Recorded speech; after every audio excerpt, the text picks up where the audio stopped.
చల్ పొమ్మంటే పోతానికి ఊరేమన్నా మీ జాగిరా? మునుపు మా తాతలు ముత్తాతలు ఈడనే బతికిండ్రు. అప్పుడు ఊరెక్కడుంది, జనం ఎక్కడిది? ఈ సంటరమ్మంటే ఇల్లంతా నాదే అన్నట్టు షెట్లు జల్గి గుట్టలు సాఫ్ చేసి ఇండ్లు కట్టుకున్నది ఎవరివయ్యా? పోపో అంటే ఏడికి పోవాలే? ఆడ గాసం లేకనే మళ్ళా మా జాగలకు మేము వచ్చినాం, పోతా మీరే ఓన్రి అని తట్టున్నాయబ్బా. ముచ్చటైందో ఊర్లలో ఉన్నోళ్ళందరికీ సంజయ్య ఉంటదిలే. ఇప్పుడు పల్లె పల్లెకు గల్లీ గల్లీకున్న పెద్ద ఆపతేందో మన ఎమ్మెల్యేలే ఖుద్దు అసెంబ్లీలో చెప్పిర్రు, మీరు కూడా ఇనుండ్రి. గ్రామీణ ప్రాంతాల్లో కోతుల సంఖ్య బాగా పెరిగిపోయి టమాటాలు కానీ మరి బొప్పాయి ఏ పంట వేసినా కానీ కోతులు ఉంచే పరిస్థితి లేదు అధ్యక్ష.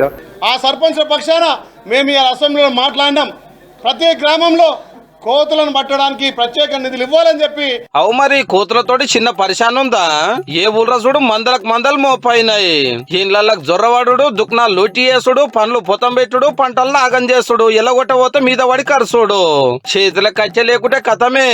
ఏహే ఉపాధి హామీ పథకం పేరు మార్చుడు కాదు, శాతం అయితే మా కాడ కోతులు పట్టురు అని ఎమ్మెల్యేలు సవాల్ చేసే కాడికి వచ్చింది కథ. జీరాంజీ అనేది ఇప్పుడు దేశం జీరాంజీ కోతులు, ఆ కోతులు బంద్ చేయరు. ఇది బంద్ చేసే బదులు గౌరవ మెంబర్లంతా కోతుల తిప్పాలు తీర్చాలని స్పీకర్ సార్ మీదకెళ్లి సర్కార్ను కోరితే ఈసారి కూడా గదే అన్నాడు. రాష్ట్రంలో కోతుల బెడద చాలా ఉన్నది. అందులో మా వికారాబాద్ ప్రాంతంలో వ్యవసాయానికి చాలా అంతరాయం కలుగుతున్నది.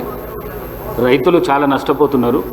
దీని విషయంలో రాష్ట్ర ప్రభుత్వం చర్యలు తీసుకోవాలని కోరుతూ గులేలు పట్టుకొని తిరుగుడు, గుజ్జేలు గేసాలు వేసుకొని కోతులను బెదిరించుడు, 1000 రూపాయలు పెట్టి పట్టించుడు, పులి బొమ్మలు తెచ్చిపెట్టుడు, కొంచెంగల ఫోటోలు అంటిపెట్టుడు, ఇట్లా ఎన్ని ఇయ్యాలనో గన్ని వేసిండ్రు.